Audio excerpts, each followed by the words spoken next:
또 시작해 보겠습니다. 해석이에요. 원저자이신 성령님께서 인간 저자를 통해서 성경을 썼고요. 그것을 먼저 우리에게 온 것이 아니라 이 성경을 각 책을 먼저 받은 사람들이 있는데 이들을 원독자라고 얘기한다고 말씀드렸어요. 그래서 해석은 처음 받은 이들에게 어떤 의미가 있는가, 또는 저자가 이들에게 어떤 메시지를 주고 싶은가 같은 얘기예요. 둘 중에 하나를 택하시면 되는 거예요. 그러니까 저자의 의도는 무엇인가, 원독자에게 주는 본문은 원독자에게 어떤 의미가 있는가, 이 부분이 해석이에요. 지금 우리는 뭘 했어요? 관찰 키에 대해서 쭉 이렇게 공부를 했잖아요. 관찰 키를 통해서 본문을 관찰해서 정리해 놓은 상태예요. 지금 여기까지. 그다음에 그 관찰해 놓은 사실들, 말씀이 말하고 있는 그 본문의 관찰 내용을 통해서 저자가 첫 번째 받은 원독자에게 어떤 메시지를 주고 있는가, 그 메시지를 받은 원독자들에게는 어떤 의미가 있는가, 이것이 해석이에요. 우리까지 먼저 오는 게 아니고요. 원독자 입장에서 해석해야 된다는 것. 그래서 해석입니다.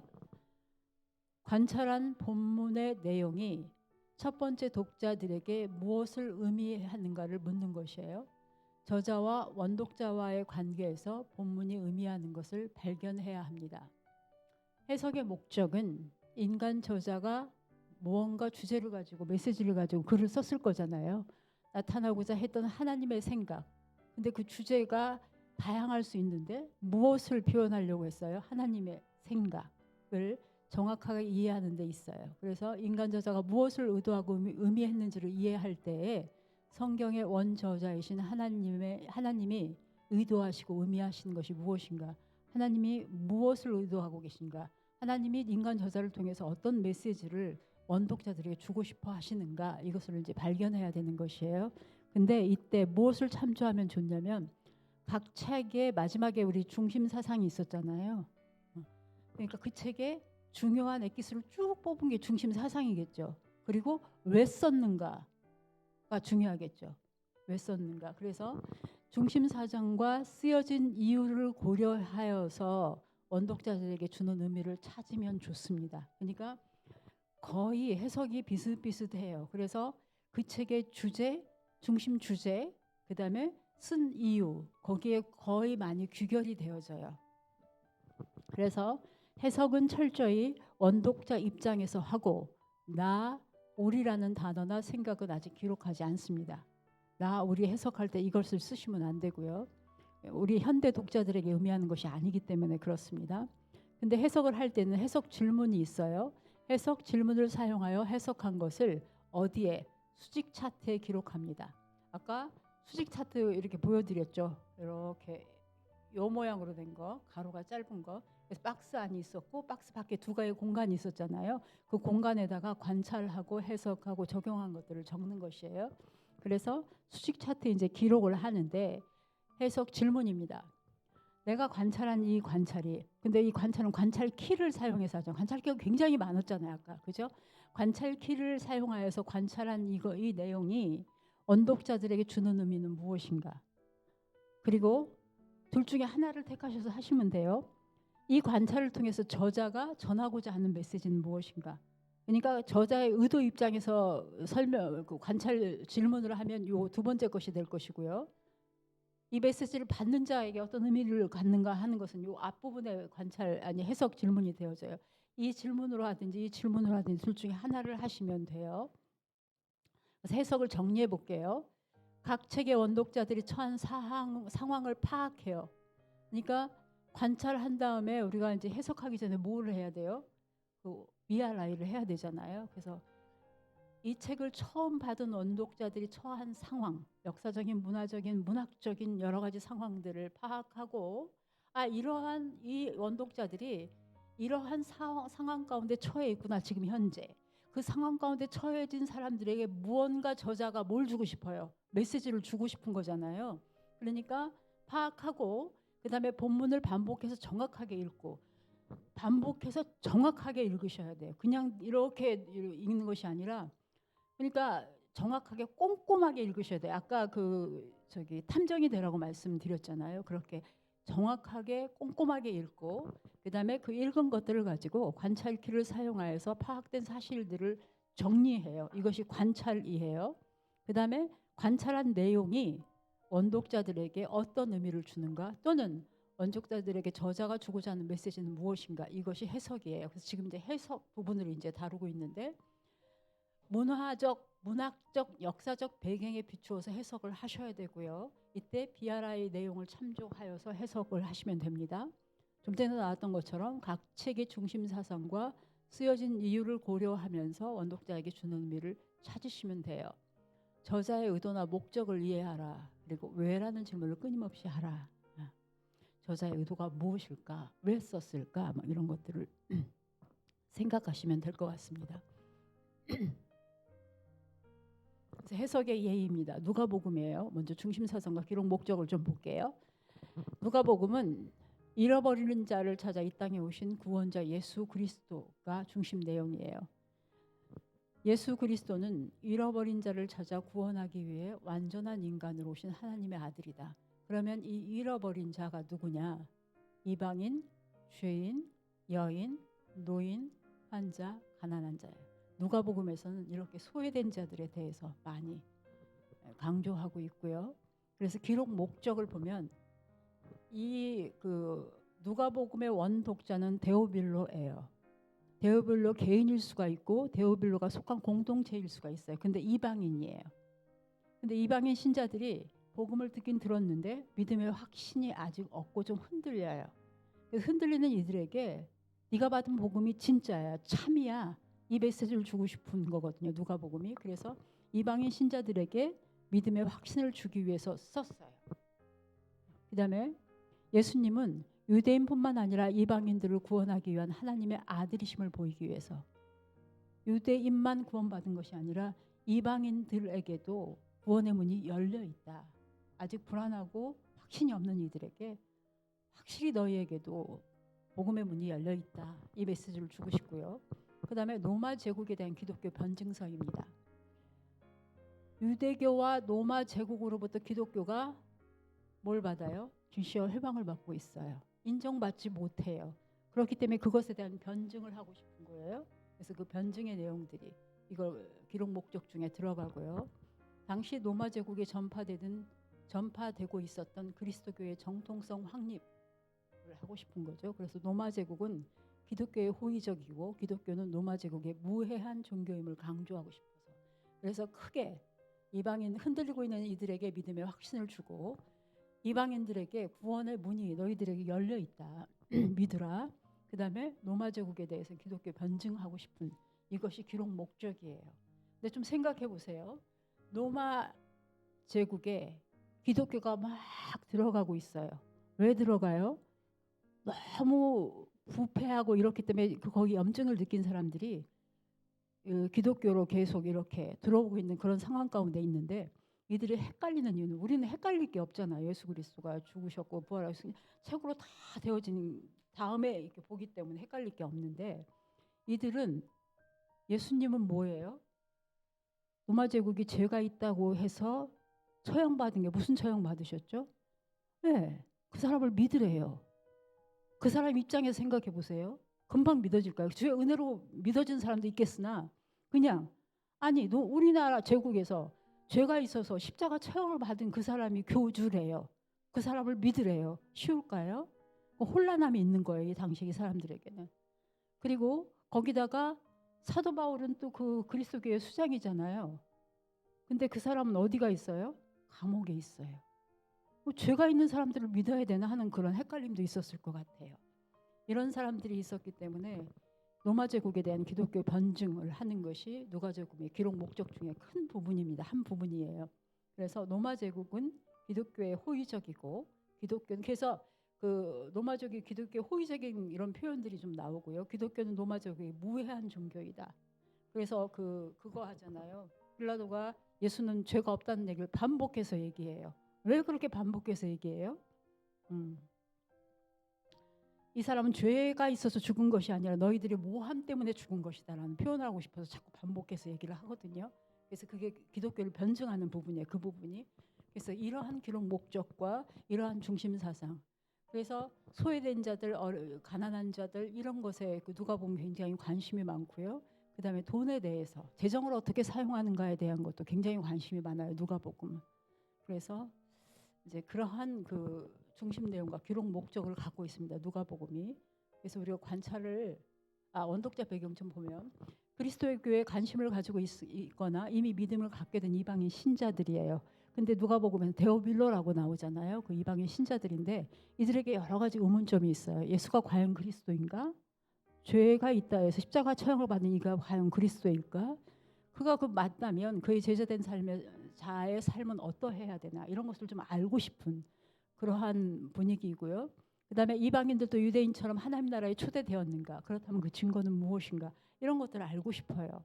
그다음에 그리스도인들이 유대교하고 이들이 볼 때는 그리스도교하고 그게 그거인 것 같은데 배척받아요.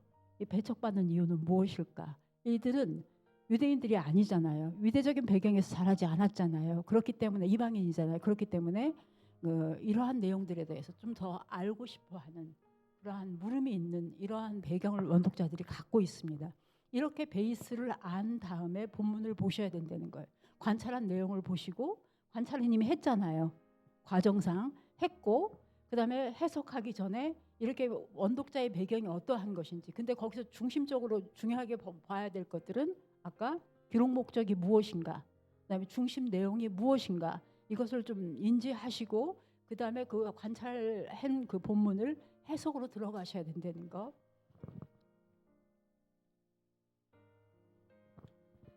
누가복음 누구를 안 썼네. 그래도 아시죠? 네, 누기입니다. 2장 7절에서 12절에 예수 탄생의 첫 목격자가 목자들이에요. 누가복음이기 때문에 이 말이 언급되어 있다고 저는 생각이 되거든요. 예수 탄생의 첫 목격자가 바리새인이나 대제사장이나 이런 사람들이 아니고 목자들이에요. 그러니까 주제가 뭐냐에 따라서 어떤 사건을 예수님의 사건 똑같은 사건을 배치하는 위치가 달라지고요. 그런 것 같아요. 그래서 예수님의 탄생의 첫 목격자가 목자들로 누가복음에서 나옵니다. 그래서 2장 7절에 첫 아들을 낳아 강보에 싸서 그 위에 누였대요. 그 다음에 2장 12절에 강보에 쌓여 누인 아기를 보리니 강보에 쌓인 아기가 보이네요.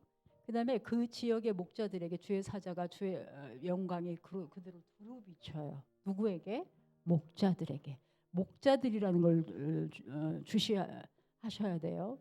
그 다음에 2장 11절에 다윗의 동네에 너희를 위하여 구주가 나셨으니 곧 그리스도 주시라. 그러면서 중앙에 천사가 말해요. 온 백성에게 미칠 큰 기쁨의 좋은 소식을 누구에게? 목자들 너희에게 전한다. 이렇게. 그래서 그러면 이 시대에 1세기의 목자는 어떤 직업이었을까요? 직업에는 귀천이 없다고 하나 실제적으로 현실에서는 귀천이 있잖아요. 예. 굉장히 천시받는 직업이에요. 그러니까 직업의 목록 중에서 예를 들어서 내 자녀에게 물려주기 싫은 직업 목록 속에 들어가는 것. 그러니까 천시받는 이러한 사람들에게 먼저 복음이 전해지는 것. 누가복음의 주제가 뭐기 때문에 이게 더 언급된다고 생각하세요? 아까 잃어버린 자를 찾아오신 예수 그리스도잖아요. 잃어버린 자가 어떤 자였어요? 이방인들, 소외된 자들이었어요. 그러니까 주제와 연결돼 있다고 느껴지세요? 네. 그렇기 때문에 이 베이스를 알아야 된다는 것이. 그래서 이렇게 해서 이제 관찰이 되었어요. 교차 대꾸로. 네. 그럼 이제 해석 1, 2가 있는데 이것은 아까 우리 관찰 해석 질문에 두 가지가 있었잖아요. 저자의 의도에서 하는 것, 원독자가 받았을 때 의미로 하는 것. 둘 중에 하나만 하시면 돼요. 네, 둘 중 두 개 다 이런 방법으로 해도 된다는 걸 보여주기 위해서 첫 번째는 이거는 예수 탄생의 첫 목격자가 목자들인 것을 통하여 원독자들에게 전하고자 하는 메시지는 무엇인가. 이건 저자의 의도로 물어보는 것이잖아요. 이렇게 물어볼 수가 있고요. 내용은 거의 같은데 좀 말이 조금 바뀌어요. 그것만 달라요. 이거는 해석 질문이에요. 이거는 이게 관찰을 해놓고 해석할 때 앞에 이거는 관찰한 거잖아요. 예, 그래서 관찰, 예수 탄생의 첫 목격자가 목자들인 거, 이건 관찰이에요. 이것을 통하여서 이 관찰을 통해서 원독자들에게 저자가 전하고자 하는 메시지는, 주고자 하는 메시지는 무엇인가, 이렇게 이제 해석 질문을 해놓고 유대인이 아닌 이방인도 과연 하나님 나라에 초대되었는가라는 의문이 있죠. 이들에게 아까 보셨죠. 그래서 유대인이 아닌 이방인도 과연 하나님 나라에 초대되었는가라는 의문이 있는 원독자들의, 이건 원독자들의 상황이에요. 여기까지는 원독자들의 상황이 지금 복음을 받았으나 흔들리고 있고, 이방인인 나에게도 복음의 문이 열려 있나, 이런 의문이 있어요. 이러한 상황을 가지고 있는 원독자들에게 복음이 맨 먼저 그 당시에 사회적으로 천대받던 목자들에게 전해졌음을 알게 하여, 관찰을 통해서 알게 됐잖아요. 여기까지는 관찰이에요. 관찰한 내용을 기록한 것이에요. 여기까지 의문 있는 원독자들에게, 이거는 원독자의 상황이고, 이거는 지금 관찰한 내용이에요. 복음이 맨 먼저 그 당시에 사회적으로 천대받던 목자들, 처음으로 기쁜 소식을 받고 전한 사람에게 전해졌음을 알게 하여, 관찰한 이 내용을 알게 하여서, 누구에게? 원독자에게 알게 하여서, 여기입니다. 예수님이 가져온 구원은 유대인만의 구원이 아니라 이방인 소외된 자들에게도 분명히 열려 있다는 메시지를 주고 있어요. 그러니까 어떠라는 거예요? 믿음의 확신을 가지라, 이런 메시지를 주고 있어요. 그래서 아까도 나왔던 너희를 위하여 구주가 나서시고 그리스도 주시니라, 이 얘기를 소외된 자들에게 먼저 하는 이 부분을 강조해서 여기서 누가복음에서 말씀하고 있는 것은 누가복음의 주제와 연결이 되어 있다고 보시면 됩니다. 이렇게 한번 해석할 수가 있고요. 또 하나는 원독자에게 어떤 의미가 있나, 이걸로 이제 관찰 해석 질문을 할 수가 있는데, 예수님의 탄생의 첫 목격자가 목자들인 것은 원독자들에게 어떤 의미가, 저자가 메시지를 줬는데 그것을 받은 원독자들에게는 어떤 의미를 줄까, 이거예요. 똑같습니다. 여기 유대인이 아닌 이방인도 과연 하나님 나라에 초대되었는가라는 의문이 있는 원독자들에게, 원독자들의 상황이에요. 복음이 맨 먼저 그 당시에 사회적으로 천대받던 목자들에게 전해졌다는 사실을 통해서, 여기까지는 관찰이에요. 이것을 알게 통해서 예수님이 가져온 구원은 유대인만의 구원이 아니라 이방인 소외된 자들에게도 분명히 열려 있음을 어떻게 돼요? 받는 입장이니까 확신하게 된다. 이것이 해석이에요. 그래서 관찰 해석 질문은, 자꾸 왜 관찰이 나오지? 해석 질문은 저자의 의도의 입장에서 질문할 수가 있고, 받는 자, 원독자의 입장에서 어떤 의미가 있었는지 둘 중에 하나를 택하셔서 해석 질문을 하시고 그렇게 이제 해나가시면 됩니다. 자꾸 해보시면 돼요. 첫 번째 나와 있던 것은 원독자의 상황, 이것은 뭐 안 할 수도 있어요. 원독자의 상황에 이러한 의문을 갖고 있는 원독자들이었는데 이 사실을 통해서 이러한 확신을 갖게 된다, 이렇게 되는 거예요. 그래서 중간에 여기 있는 것은, 여기가 원독자들 상황이고 이거는 관찰한 내용을 쓴 거잖아요. 풀어서.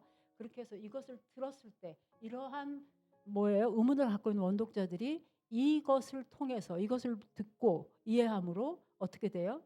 복음의 문이 확실히 나에게 열려 있음을 확신하는 거예요. 흔들리던 자가 어떻게 해요? 이렇게 굳건하게 서지는 그런 메시지를 주고 있고, 그 메시지를 받았다는, 이것이 해석입니다.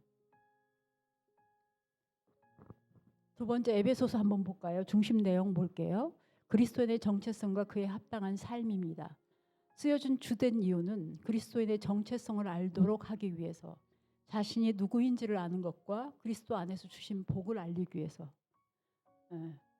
그리스도 안에서 주신 복이 이제 여러 가지가 있는데 그것들을 알게 해서 나의 그리스도인의 정체성이 무엇인가를 알도록 하기 위해서, 그 다음에 두 번째는 그리스도 안에서 합당한 삶을 살도록 하기 위해서, 정체성을 알았으면 그 정체성에 합당한 삶을 살아야 되는데 그 삶을 어떻게 살아야 되는지에 대해서.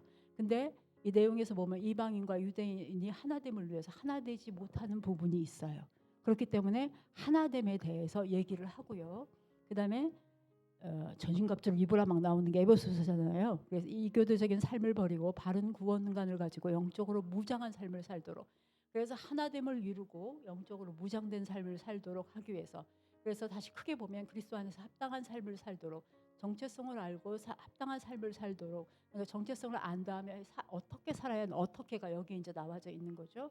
이것이 쓰여진 주된 이유입니다. 여기까지 이제 에베소서의 그 원독자의 배경을 이해하신 다음에, 물론 그 앞에 이제 여러 가지가 있으니까 더 이제 자세히 알게 되겠죠. BRI를 전체를 본다면 그걸 다 여기다 쓸 수는 없잖아요. 그래서 이제 이렇게 중심 내용과 거의 이게 아까 말씀드렸듯이 쭉 짜서 중요한 건 얘기하는 거잖아요.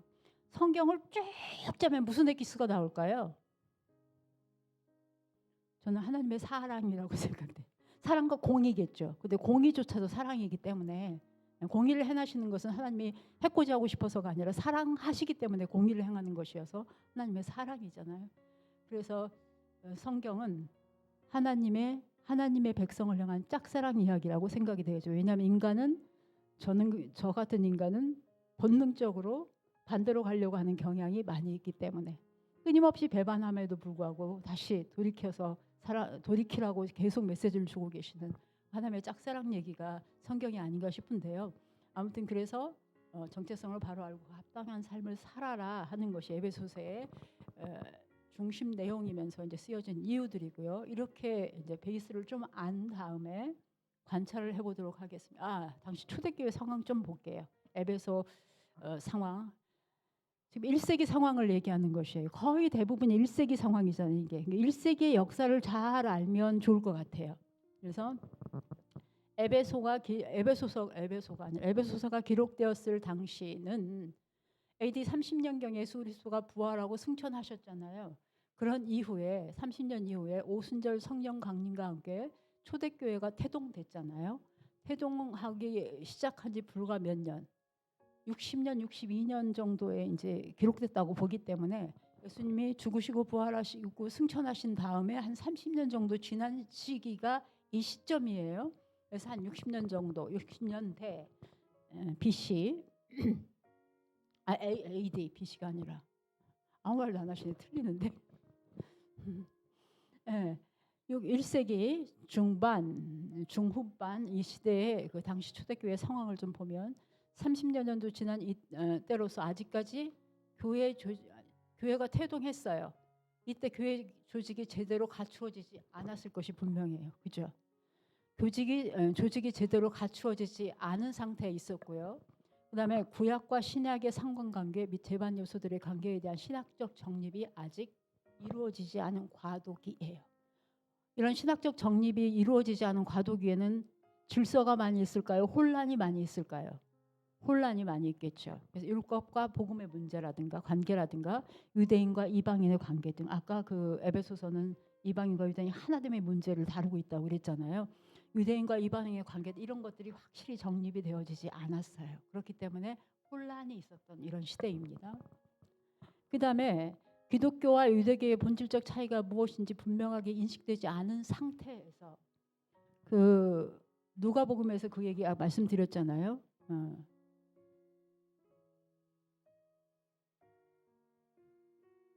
기독교가 유대교하고 비슷한 것 같은데 왜 질시를 받지? 이런 의문이 있었다고 그랬잖아요. 근데 여기서도 기독교와 유대교가 본질적으로 별 차이가 분명하게 있는데 그것이 아직 분명하게 인식되지 않은 상태에서 교회에 유대인과 이방인 출신 성도가 같이 있어요. 문제가 생길까요? 안 생길까요? 서로 무슨 나쁜 마음을 먹어서가 아니라 서로 다르기 때문에 이해할 수가 없는 그런 부분들이 있고, 그래서 공동체라는 새로운 틀 안에서 생활합니다. 그러니까 유대인과 이방인 간의 갈등이 많이 있어요. 이때가. 그다음에 교회의 질서 유지와 성도 간 일치와 화합의 문제가 심각하게 대두되고 있었던 시대예요. 그러니까 무언가가 확립되기 전에는 혼란이 있기 때문에 과도기에는 혼란이 있는 거니까 이러한 상황 가운데 있고요. 그 다음에 유대적 율법주의, 영주주의 이런 것들로 인해서 교회의 존립에 굉장히 위협받는 이런 상황 가운데 있어요. 그 다음에 도덕적으로 극히 부패한 헬라 문화가 교회 안에 침투해 들어와요. 성도들은 가정생활과 사회생활에 있어서 심각한 윤리적 위기에 직면하게 되는데 특히 에베소는 더 그래요. 왜냐하면 지역이 주는 그 특성이 굉장히 영향을 미치는데 소아시아 지역의 중심 도시예요. 그러니까 상업과 교통이 활발해야 된다는 것은 외부에서 사람들이 출입이 쉽다는 거잖아요. 그렇죠? 그러니까 막 물자도 왔다 갔다 할 것이고 이념이나 사상 다른 것을 가진 사람들이 많이 올 수 있는, 접할 수 있는, 그리고 뭐가 많을 수 있겠어요. 그냥 이교도적인 것들이 많이 들어올 수 있어요. 그러니까 제가 이제 농촌의 총각들이 결혼을 좀 많이 못 하시잖아요. 그래서 베트남 이렇게 어디 이렇게 이런 곳에 있는 자매님들이 들어와서 이제 결혼을 하는데, 그때 이게 한참 됐잖아요. 이렇게 된 거가 됐는데, 그때 굉장히 제가 걱정이 됐던 게 뭐였냐면, 저 여인들이 들어올 때 여인 하나만 오는 게 아닌데 어찌할꼬 하는 마음이 있었어요. 그들의 종교를 가지고 오잖아요.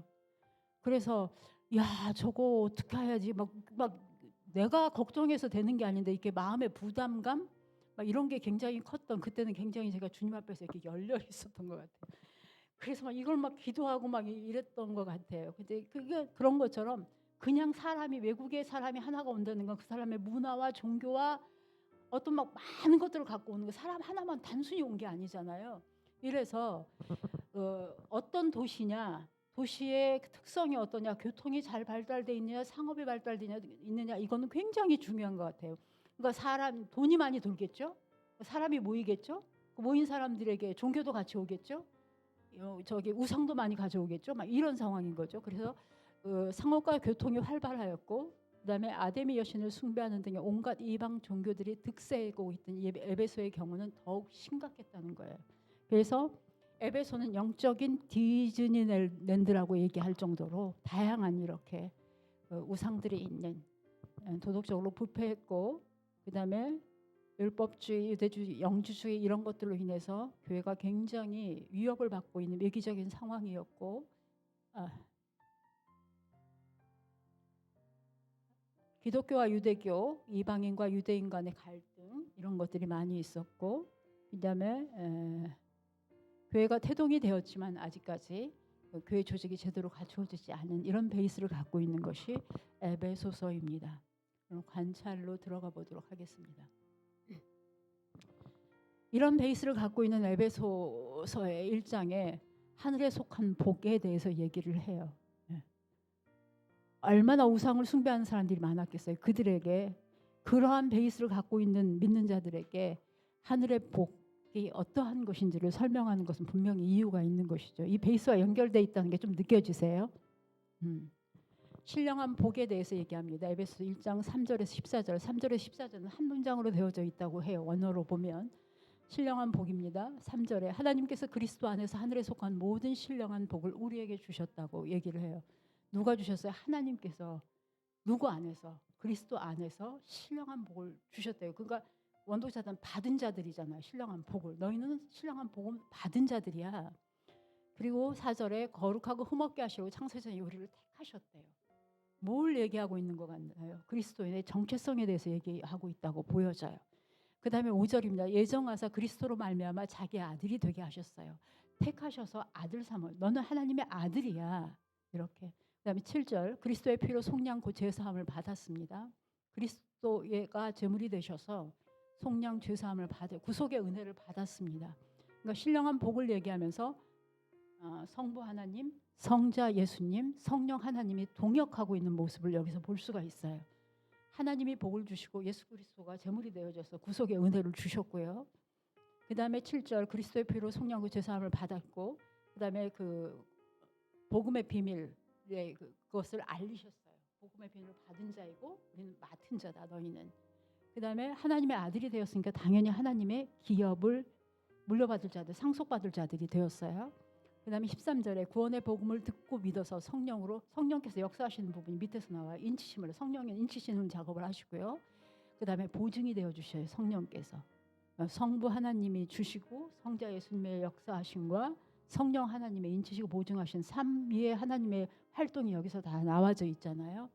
그래서 너희들은 이러한 복을 받은 자들이다라고 얘기하고 있는 거죠. 그러면 이렇게 복을 준 이유는 무엇인가가 그 다음에 나와져 있는데, 복을 주신 이유, 이게 관찰입니다. 지금 6절에 그리스도 안에서 거저 주시는 하나님의 은혜의 영광을 찬송하게 하려고 복을 주신 이유가, 그 다음에 14절 하나님의 영광을 찬송하게 하려고, 그 다음에 14절 6절은 하나님의 영광을 찬송하게 하려고고, 그 다음에 12절은 하나님의 영광의 찬송이 되게 하려고, 우리가 찬송이 되게 하려고, 아니 원독자가 찬송이 되게 하려고, 이렇게 복의 내용과 복을 주신 이유를 말씀하고 있어요. 그래서 이제 이게 관찰입니다. 해석을 해봐야 되겠죠. 그래서 하늘에 속한 신령한 복의 내용과 복을 주신 이유 목록을 통해서, 이거는 앞에 관찰 키를 얘기하고 있는 거잖아요. 그 목록을 통해서 원독자들에게 전하고자 하는 메시지, 이건 저자의 의도로 물어본 것이에요. 원독자들에게 전하고자 하는 메시지는 무엇인가? 그리스도 안에서 주신 복을 알게 하여서, 그리스도 안에서 너희가 이러한 복을 받은 자들이야. 그리스도 안에서 믿는 자의 정체성이 확립하는 거죠. 이런 복을 받은 자들인 것을 굳게 믿어야 되는 거예요. 이들이. 그래서 그리스도 안에서 믿는 자의 정체성을 확립하고 그 정체성에 합당한 삶을 살도록 도전하는 메시지를 주고 있습니다. 그래서 이것이 해석이고요. 또 하나 볼게요. 명령하는 부분이 있어요. 4장 1절에서 6절에 바울의 권면, 관찰길이 명령 이렇게 이제 했는데, 부르심에 합당하게 행하라. 근데 부르심에 합당하게 행하는 것은 어떤 것이냐? 4장 2절에 모든 겸손과 온유로 하라. 그 다음에 오래 참음으로 서로 사랑 가운데 서로 용납하라. 아까 에베소서 앞부분은 교리적인 부분이고 뒷부분은 어떻게 살 것인가를 말씀하고 있는데, 진짜 그렇잖아요. 부르심에 합당하게 행하는 삶은 어떠한 것인지가 이렇게 정리를 해놓으면 딱 볼 때 확실히 더 빨리빨리 이해가 되어지니까, 오래 참음으로 사랑 가운데 서로 용납하라. 그 다음에 4장 3절입니다. 평안에 매는 줄로 성령이 하나 되게 하신 것을 힘써 지키라. 부르심에 합당한 삶은 여러 가지가 있겠지만 이 본문에서는 이것만 나와 있는 것이고, 본문에 있는 것만 이렇게 쓰시면 돼요. 부르심에 합당한 삶은 내가 생각할 때 다른 말씀에 이것도 있는데 그건 빼시고, 왜냐하면 본문에 없으니까. 지금 본문에서는 본문에 있는 것만 찾아서 쓰시면 돼요. 부르심에 합당한 삶이 이것만 있겠어요? 다른 책을 보면 또 다른 게 나오겠죠. 여기서는 이것만 있으니까 있는 것만, 있는 사실만 그대로 정리해요. 아까 과일 아니 채소 그대로 이렇게 정리하는 것이 관찰이라고 얘기했어요. 그래서 관찰하시고, 그 다음에 이렇게 한 다음에 무슨 얘기가 나와 있냐면, 평안에 매는 줄로 성령이 하나 되신 것을 힘써 지키라고 했는데, 왜 하나 되어져야 되는지가 여기 뒷부분에 나와져 있어요. 근데 보니까 이거 쭉 이렇게 같은 주제로 이렇게 나와 있는 것은 목록이면서 반복하기 때문에 반복 이렇게 이제 두 개를 했는데, 하나를 써도 괜찮아요. 근데 여기서 반복되는 게, 하나가 반복되는 거 보이시죠? 하나, 한 소망, 한 분, 하나. 그래서 성령이 하나 되게 하신 걸 힘써 지켜야 되는데, 그 근거가 무엇이냐 하면 하나에 있어요. 하나됨의 근거. 왜냐하면 몸이 하나고 성령도 한 분이고 한 소망 안에서 부르심을 받았고 주도 한 분이고 믿음도 하나고 세례도 하나이기 때문에 라고 얘기를 하면서 마지막에 6절에 하나님도 한 분이시다 그러면서 얘기하기를, 하나님도 한 분이시니 곧 만유의 아버지시라. 만유 위에 계시고 만유를 통일하시고 만유 가운데 계시다. 만유의 아버지이신데 만유 위에 계시고 만유도 통일하시고 또 만유 가운데 계세요. 충만하게 계시네요. 하나님의 정체성을 얘기하고 있어요. 이렇게 하나이기 때문에 너희가 하나됨을 힘써 지키라 해서 하나됨의 근거를 그 다음에 이제 목록으로 이렇게 잡아봤어요. 따로따로 하셔도 돼요. 어떻게? 여기 명령, 여기는 반복, 이렇게 따로 하셔도 돼요. 근데 이제 이거를 설명하면서 하나됨의 근거가 나오기 때문에 연관이 돼서 저는 이렇게 두 개 이어서 한 거거든요. 이것은 무엇이다? 관찰이다. 해석해 보겠습니다. 바울의 권면의 내용을 통해서, 지금 앞에 부분이 있잖아요. 그것을 통해서 원독자들에게 전하고자 하는 메시지는 무엇인가? 예수 그리스도를 통해 구속함을 받아 하나님의 자녀요 상속자된 그리스도인은, 그리스도의 정체성이잖아요. 그리스도를 닮은 온전한 사람이 되어 부르심에 합당하게 행하는 삶을 살아야 하며, 그럼 부르심에 합당한 삶은 뭐냐? 오래 참음으로 서로 용납하고 성령이 하나 되게 하신 것을 힘써 지키는 것임을 알게 하여, 이게 이제 관찰 내용이에요. 여기에서 교회 안에서 유대인과 이방인이 하나 되어 그리스도의 몸을 세우라는 메시지. 아까 우리 그 쓰여진 목적 중에 유대인과 이방이 하나 되지 않는 문제 있었잖아요. 하나 되라는 이유는 뭐예요? 하나 되라는 메시지를 뭐 몸도 하나요, 그리스도 하나요, 이 하나님도 한 분이요, 뭐 너희도 이렇게 하는 이유가 뭐예요? 하나 되지 못하 있기 때문에 하나됨을 말하는 거잖아요. 이 에베소 교회가 하나됨으로 되어 있다면 굳이 바울이 시간을 내서 뭐 하나되라고 말할 필요가 없는 것이. 그러니까 본문에서 뭔가를 언급하고 있다. 그러면 그것이 그렇게 되어지지 않고 있기 때문에 그 말을 하는 것이라고 생각하시면 돼요. 그러지 않겠어요? 잘 되어 있으면 굳이 칭찬하면 되겠지. 너희가 하나됨을 되어 있다는 걸 내가 들으니 참으로 기쁘다 이럴 수 있잖아요. 근데 하나 되라고 말할 때는 하나 되지 못하고 있기 때문에 하나 되라고 언급하는 것이기 때문에 이렇게 서로 용납하고 부르심에 합당한 삶은 용납하고 오래 참고 이렇게 하는 것이고, 그래서 유대인과 이방인이 하나 되어서 그 그리스도의 몸을 세우라는 메시지를 주고 있습니다. 이렇게 하면 좀 빨리 끝나게 될 것 같은데요. 적용입니다. 그냥 쭉 하고 좀 빨리 끝나게 좀 쉬지 않고 괜찮아요? 쉬어요? 원하시는 대로. 아, 그래서 그냥 안 쉬고 그냥 갈까요? 네. 쉬고 싶으면 조금 쉬고, 예, 쉬고 하죠. 왜냐하면 이게 머리가 벙해지고